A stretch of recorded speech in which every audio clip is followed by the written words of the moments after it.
নমস্কার, life with মৌয়ের আরও একটা ব্লগে আপনাদের সবাইকে আবারও অনেক অনেক স্বাগত জানাই। আশা করছি আপনারা সবাই খুব ভালো আছেন আর আমরাও কিন্তু সবাই খুব ভালো আছি। তো আজকে চলে এসেছি আবারও একটা আমার ডেলি লাইফের রুটিন আপনাদের সাথে শেয়ার করতে।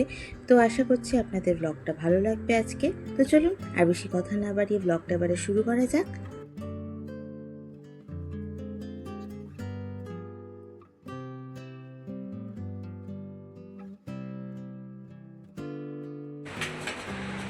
তো এখন হচ্ছে এই 12:30 মতো বাজে, 12:30 12:20 মতো বাজে। আর এখন থেকে আজকের ব্লগটা শুরু করছি। আজকে হচ্ছে সোমবার, মধ্যিখানে 2 দিন আর ব্লগ করা হয়নি, কারণ ভাইফোঁটার সময় এত পরিশ্রম হয়েছে, তো সেই জন্য আর ব্লগ টক করে উঠতে পারিনি। আর এখন বাইরে যা রোদ পড়েছে আর এত বাজে গরম, একটা মুখ চোখ দেখেই বুঝতে পারছেন গরমের অবস্থা জাস্ট খারাপ হয়ে গেছে।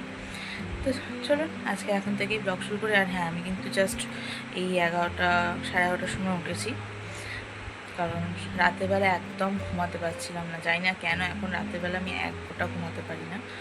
তো চলুন এবার আমি এখন হচ্ছে আমার ব্রেকফাস্ট করবো। ব্রেকফাস্ট না, অ্যাকচুয়ালি 12:30টার সময় ওই একটু ছাতু খেয়ে নেবো, কারণ রান্না কমপ্লিট হয়নি। বোন অফিস গেছে, বোনের মধ্যেই জাস্ট কিছুটা মা রান্না করেছে, ভাতটা করা আছে, তরকারিটা আমাকে করতে হবে। বোনের মতো যতটুকু একটুকুনি যা রান্না করার ওইটুকুনি করেছে, বাকি রান্নাটা এবার আমার দায়িত্ব, আমাকে করতে হবে। তো চলুন। তো এই যে ছাতু, এর মধ্যে জাস্ট কিছুই না তেমন, একটু লেবু দিয়েছি আর দিয়েছি, দেখুন কী করছি কাণ্ড, উফ, একটু লেবু দিয়েছি আর বিট নুন দিয়ে আমি ছাতুটা গুলিয়ে নিই। আমি প্রত্যেকদিন কিন্তু এটাই খাই, আমার ভালো লাগে মোটামুটি। আমার এই মিষ্টি দিয়ে ছাতু খেতে আমার অতটা একদম ভালো লাগে না, আর আমি খাইও না। চিনি যতটা আর কি কম খাওয়া যায়, এই নিয়ে যা দিনের পর দিন কলুমলু হয়ে যাচ্ছি, মোটাসোটা হয়ে যাচ্ছি, তো সেই জন্য আমি এইভাবেই আর কি খাই। তো চলুন এবার একটু খেয়ে নিই ছাতুটা। ব্যাস, এবারে ছাতুটা খেয়ে নেবো। ছাতুটা খেলে অনেকটা সময় পেটটা ভরা থাকে। হ্যাঁ, এখন একটু খাবারটা কন্ট্রোল করেছি, হালকা একটু ব্যায়াম ট্যায়ামও করি। তো যাই হোক, তো সেই রকম খুব তেল মশলা খাবার কম বা খুব একটা ওইসব মেনটেন আমি করি না। সাধারণ বাড়িতে যা ঘরোয়া যা রান্না হয় সেটাই আমি খাই, কিন্তু হ্যাঁ পরিমাণটা কম। আর কিছু কিছু জিনিস খাওয়া বাদ দিয়েছি, তো সেগুলো অবশ্যই শেয়ার করবো। তো চলুন এবার এখন খেয়ে নিই, তারপর আবার কথা হচ্ছে। তো রবিবারের কিছুটা চিকেন বেঁচে গেছিলো, তো মা বললো যে আজকে ওটাই করে নিতে, কারণ আজকে মা আর বাজারে যেতে পারেনি। তো সেই জন্য আমি চিকেনটাকে কিন্তু মাখিয়ে রেখে দিয়েছিলাম টক দই আর লঙ্কা গুঁড়ো দিয়ে, তবে সেটা আমি ভিডিও করতে ভুলে গেছিলাম। তো যাই হোক, তো 1 ঘন্টা আগেই মাখিয়ে রেখেছিলাম। এরপরে এর মধ্যে দিয়ে দিলাম হচ্ছে পেঁয়াজ আর রসুনের বাটা। আর রসুন আর পেঁয়াজ বাটাটা সবুজ হওয়ার কারণ হচ্ছে এই যে ধনেপাতা আর কাঁচা লঙ্কা, কারণ শিলনোড়া আগে আমি ধনেপাতা কাঁচা লঙ্কা বেটে তারপরে হচ্ছে রসুন আর পেঁয়াজটা বেটেছিলাম। তো যাই হোক, এবারে সমস্ত বাটাটা ভালোভাবে মাখিয়ে আরও মোটামুটি এই মিনিট 10-15 মতো ঢাকা দিয়ে রেখে দেবো।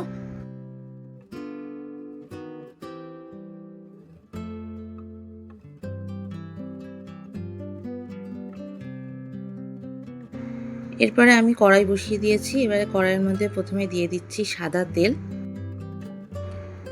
আর তেলটা ঢালা মাত্রই বুঝতে পারলাম যে গ্যাসটা শেষ হয়ে গেছে। আসলে আমি রান্না করতে ঢুকবো আর তেমন কিছু হবে না, সেটা কখনো হয় বলুন? তো যাই হোক, এবারে এই অগত্যা আমাকে ইন্ডাকশানেই রান্নাটা করতে হবে। তো ইন্ডাকশানের মধ্যে আমি আগেই ওই তেলটাই, যে তেলটা ওই কড়াই দিয়েছিলাম, তো সেই তেলটাই এর মধ্যে অ্যাড করে দিয়েছি। তেলটা ভালো করে গরম করে নিয়েছি। এরপর ম্যারিনেট করে রাখা চিকেনটা মোটামুটি প্রথমে 1-2 করেই দিচ্ছিলাম, তারপরে এত বিরক্তি লাগলো যে পুরোটাই একসাথে ঢেলে দিয়েছি। তো এখন এবারে কিছুক্ষণের জন্য একটু মিশিয়ে নেবো, একটু নেড়ে চেড়ে নিয়ে তারপরে হচ্ছে ঢাকা দিয়ে রান্নাটা করব। হ্যাঁ, আঁচটাকে কিন্তু আমি এই মুহূর্তে একদম মিডিয়াম টু লো করে রেখেছি, যাতে যেহেতু চিকেনের মধ্যে আমি কোনো রকমের এক্সট্রা জল অ্যাড করব না। আর দেখুন, মোটামুটি আমি এই 15-20 মিনিট মতো ঢাকা দিয়ে রেখেছিলাম, আর চিকেন থেকে কত জল বেরিয়েছে দেখুন। এখন কিন্তু আঁচটাকে একদম হাই ফ্লেমে করে দেবো, কারণ এই রান্নাটা আমি মোটামুটি দেখেছিলাম, যেটা আমি অ্যাকচুয়ালি একটা ফেসবুকের বা ইউটিউবের ভিডিওর থেকে এই রান্নাটা দেখে শিখেছিলাম।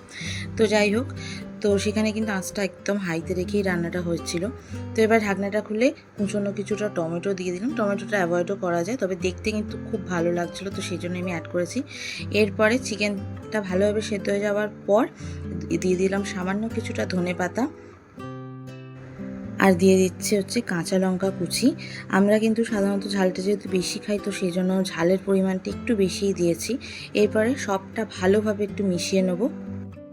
আর হ্যাঁ, রান্নাটার এই পর্যায়ে কিন্তু আঁচটাকে আমি একদম মিডিয়াম টু লো করে দিয়েছি, কারণ দেখেই বুঝতে পারছেন চিকেন থেকে যতটা জুস বেরিয়েছিল তার পুরোটাই অনেকটাই কিন্তু কমে গেছে। আমি এর থেকে বেশি আর কমাবো না, যদিও রেসিপিটার মধ্যে একদম কষা গামাখা ছিল, তবে যেহেতু আমরা ভাতের সাথে খাবো তো সেই জন্য আর কমালাম না। আর দিয়ে দিয়েছি ঘি, আর যেটা সব থেকে ইম্পর্ট্যান্ট এই রান্নাটা সেটা হচ্ছে গুঁড়ো দুধ।